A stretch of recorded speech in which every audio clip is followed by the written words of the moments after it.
I'm Amy Goodman.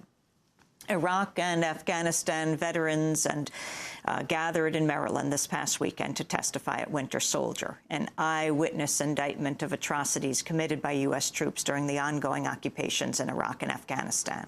Organized by Iraq Veterans Against the War, the event was modeled after the historic 1971 Winter Soldier hearings held during the Vietnam War. Over the weekend, war veterans spoke of free fire zones, the shootings and beatings of innocent civilians, racism at the highest levels of the military, sexual harassment and assault within the military, and the torturing of prisoners. Although Winter Soldier was held just outside the nation's capital, it was almost entirely ignored by the American corporate media. A search on the Lexis database found no major television network or cable news network even mentioned Winter Soldier over the weekend. Neither did the New York Times, Wall Street Journal, Los Angeles Times, or most other major newspapers in the country. The editors of the Washington Post chose to cover Winter Soldier but placed the article in the local section.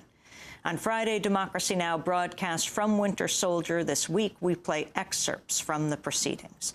We begin with John Michael Turner, who fought with the 3rd Battalion, 8th Marines. Good afternoon. My name is John Michael Turner. I currently reside in Burlington, Vermont.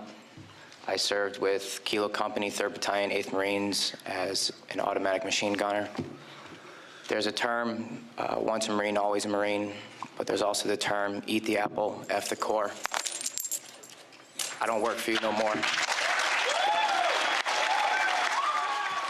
That was John Michael Turner stripping his medals and ribbons from his chest and throwing them into the audience to the applause of attendees at Winter Soldier. Turner then went on to describe some of his time in Iraq.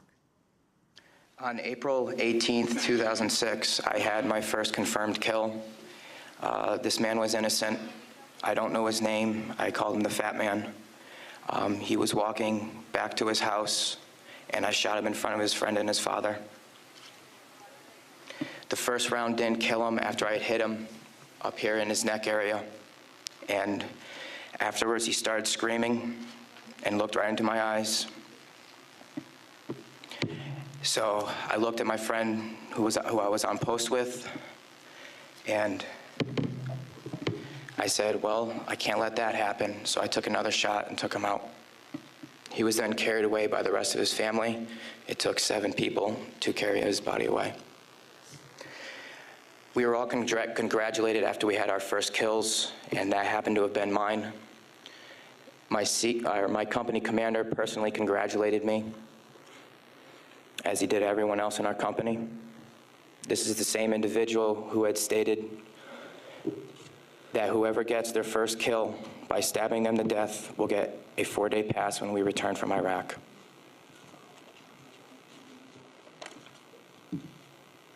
There was one incident where we got into a firefight just south of the government center, about 2,000 meters.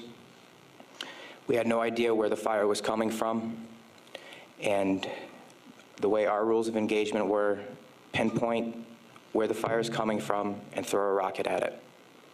So with that being said, we still didn't know where the fire was coming from, and an 84mm rocket was shot into a house. I do not know if there was anyone in it. We do not know if that's where the fire was coming from, but that's what was done. Please go to the next image.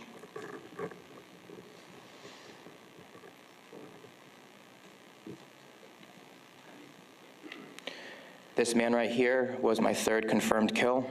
As you can see, he was riding his bicycle. This